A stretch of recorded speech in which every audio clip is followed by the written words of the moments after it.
Genesis chapter 13. Abram went out of Egypt, he, his wife, all that he had, and Lot with him, into the south. Abram was very rich in livestock, in silver, and in gold.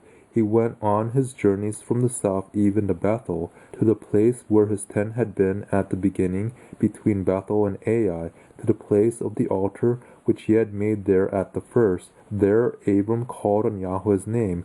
Lot also, who went with Abram, had flocks, herds, and tents. The land was not able to bear them, that they might live together, for their substance was great, so that they could not live together. There was strife between the herdsmen of Abram's livestock and the herdsmen of Lot's livestock. The Canaanites and the Perizzites lived in the land at that time.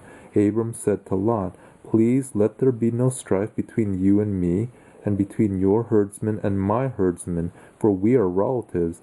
Isn't the whole land before you?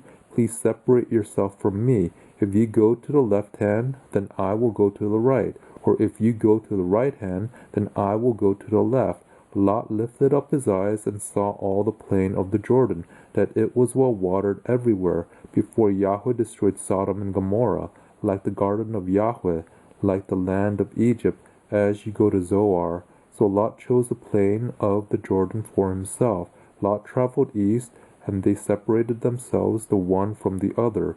Abram lived in the land of Canaan, and Lot lived in the cities of the plain, and moved his tent as far as Sodom. Now the men of Sodom were exceedingly wicked and sinners against Yahweh. Yahweh said to Abram after Lot had separated from him, "Now lift up your eyes, and look from the place where you are northward and southward and eastward and westward, for all the land which you see I will give to you and to your offspring forever. I will make your offspring as the dust of the earth, so that if a man can count the dust of the earth, then your offspring may also be counted.